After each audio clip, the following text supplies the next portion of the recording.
The year is 1942. In the blackness of the North Atlantic, a convoy of merchant ships battles icy waves carrying Britain's lifeline: food, fuel, and weapons. Exhausted men scan the darkness, knowing danger lurks below. Suddenly, explosions rip through the night. A tanker erupts in flames. Chaos engulfs the convoy. German U-boat wolf packs strike with deadly precision, as if they know every Allied move. Escort ships scramble, but the enemy is invisible. The captain of the lead escort, armed with the best technology of the day, is still outmatched. The real battle isn't just with torpedoes and depth charges. Far away in the English countryside, a different war is being fought. In a Victorian mansion, a group of brilliant minds, mathematicians, linguists, chess champions, wage war with numbers and codes. Their weapon is intelligence, not firepower. They believe that breaking the German codes can silence the wolfpacks. This is the story of Ultra, the top-secret project that would change the course of the war. The fate of the Atlantic, and perhaps the world, hangs in the balance. Every night at sea, every code cracked in the countryside, is a battle for survival. The men on the ships and the minds at Bletchley Park are fighting the same war, one of steel and one of secrets. The outcome will decide Britain's future. The convoy presses on, battered but unbroken, as the unseen war rages on. The wolfpacks hunt, but the codebreakers hunt them in turn. The Atlantic is a graveyard and a chessboard. The next move belongs to those who can outthink the enemy. In the darkness, hope flickers, not just in guns, but in the power of the mind. This is where the story begins. By 1940, Britain stood alone, facing the might of Nazi Germany. The Battle of Britain was won in the skies, but a longer, deadlier struggle began at sea. The Atlantic was Britain's lifeline. Every ship carried vital supplies. The German Navy, led by Admiral Dönitz, unleashed U-boats to sever this artery. Dönitz's wolfpack tactics coordinated groups of submarines, devastated Allied convoys. U-boats struck at night, vanishing before escorts could react. The early years were the U-boats' happy time. Ships sank faster than they could be replaced. Britain faced starvation and defeat. Rations dwindled, fuel ran low. The Royal Navy fought bravely, but they were fighting blind. To win, the Allies needed to know where the wolfpacks were before they struck. The answer lay not in more ships, but in intelligence. At Bletchley Park, a secret weapon was being forged. The codebreakers' mission: break the German codes and turn the tide of the war. The fate of the Atlantic depended on their success. Every message intercepted, every code cracked, could save lives. The battle was as much about brains as it was about brawn. The outcome would shape the future of the war. The Atlantic was under siege, but hope was being built in secret. The race to outsmart the U-boats had begun. The U-boat's power came from secure communication. The U-boat's power came from secure communication. The U-boat's power came from secure communication. The Germans relied on the Enigma machine, a device they believed unbreakable. It looked like a typewriter, but inside, rotors and plugboards scrambled messages into trillions of possible combinations. Every day at midnight, the settings changed, making the code nearly impossible to crack. Even with a captured Enigma, the daily key was essential: rotor order, starting positions, plugboard settings. The Germans' confidence in Enigma was absolute. They used it for their most secret orders, especially to U-boats. This overconfidence was their weakness. At Bletchley Park, a secret army of mathematicians and linguists faced the impossible. Their mission: break Enigma and read the enemy's mind. The fate of the Atlantic rested on their ability to solve this puzzle.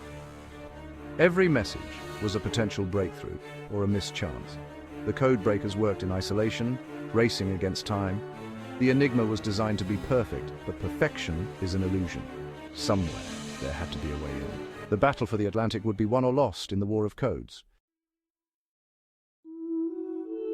Bletchley Park, a Victorian mansion turned intelligence factory, was the heart of Britain's code-breaking effort. Thousands worked in secrecy, unable to tell even their families the truth.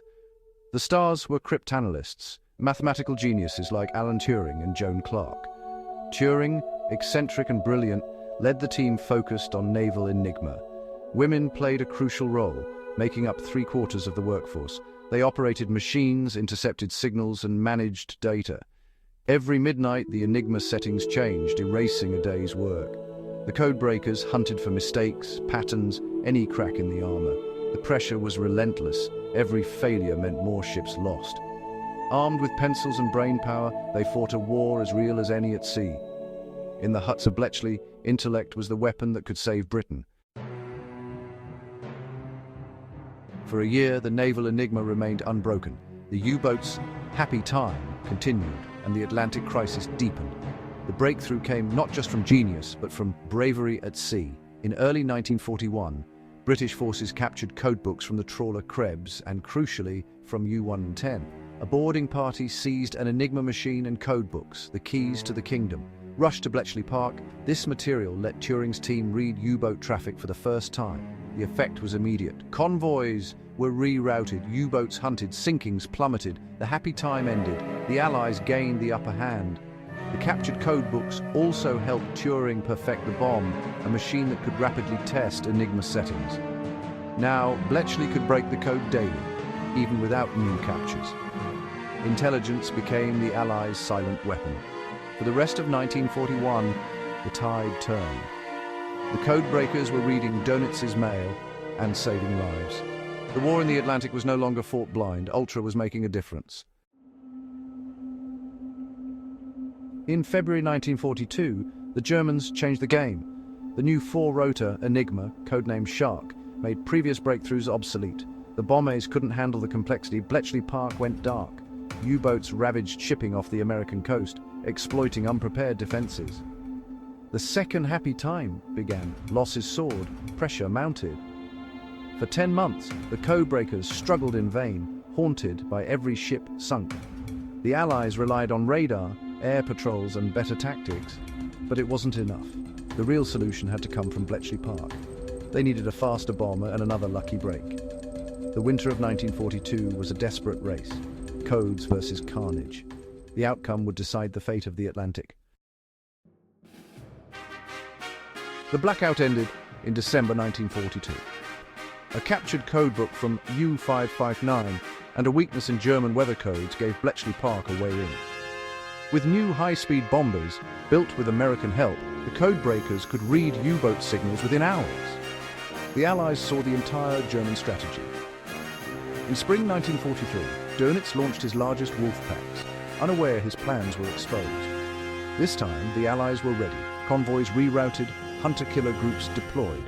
Ultra-intelligence turned the tables. U-boats became the hunted.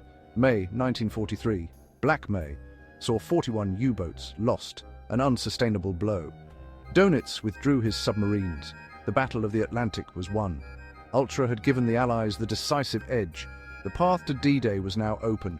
The hunters had become the hunted. The Atlantic lifeline was secure. Intelligence had triumphed over steel.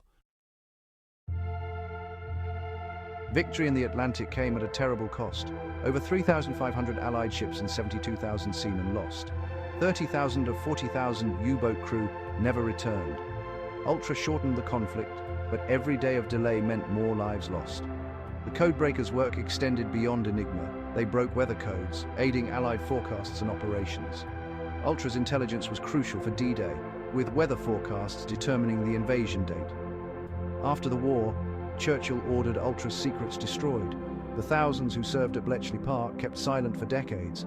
The world believed the Atlantic was won by ships and planes alone. Only in the 1970s did the truth emerge. A secret war of intellect had shaped history. Bletchley Park's legacy is immense. It shortened the war, saved lives, and laid the groundwork for the digital age. Turing and his colleagues' work on code-breaking machines led directly to modern computing. Ultra's victory was a triumph of the mind. The hidden war changed the world. Ultra's story is more than history. It's a lesson in the power of intelligence. Wars are not won by force alone, but by information and ingenuity.